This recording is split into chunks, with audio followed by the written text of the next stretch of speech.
कहते हैं जैसे घर का मुखिया अपने घर का अच्छी तरह से ध्यान रखता है, उसी प्रकार हल्के का आदमी अपने हल्के का ध्यान रखेगा, उनकी समस्याओं को समझेगा और उनके बीच में रहेगा। लेकिन जैसे किराए के घरों में रहने वाले लोग किराए के मकान का इतना ध्यान नहीं रखते, वैसे ही बाहरी लोग दूसरे हल्के का ध्यान नहीं रख सकते। लाडवा हल्का इसी का नतीजा है। लाडवा हल्के के पिछड़ने का कारण भी यही रहा है। दूसरे हल्के के पार्टी के नेता यहाँ आते हैं, चुनाव जीतते हैं और हल्के से गायब हो जाते हैं।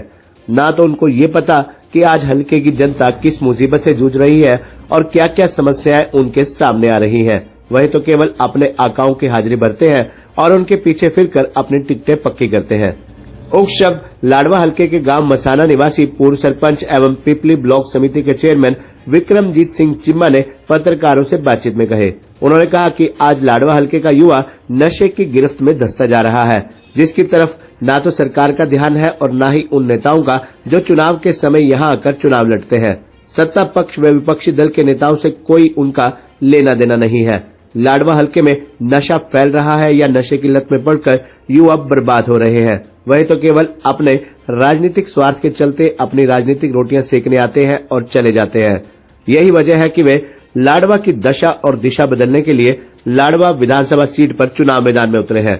वे लगातार लाडवा के शहरी और ग्रामीण क्षेत्रों का दौरा कर रहे हैं। ये तस्वीरें इस बात की जीती जागती गवाह है कि लाडवा के विभिन्न शहरी और ग्रामीण क्षेत्रों में जहां जहां वे जा रहे हैं, वहां वहां जनता उनका स्वागत कर रही है और उन्हें अपना आशीर्वाद और समर्थन दे रही है।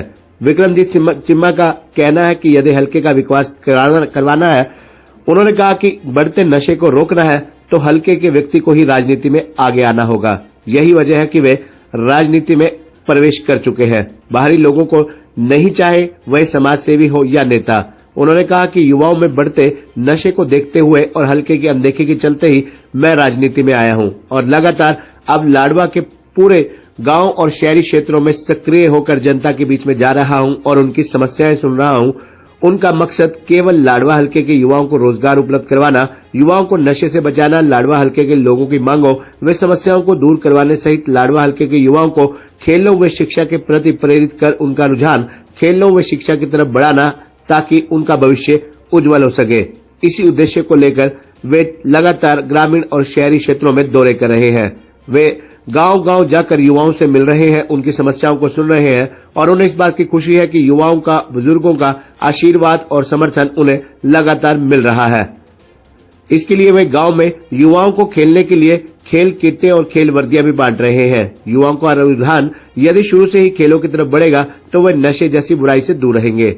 आज उन माँ बाप से पूछो जिनके बच्चे नशे की लत में पड़कर अपना ही नहीं बल्कि अपने माँ बाप का भविष्य भी बर्बाद कर रहे हैं।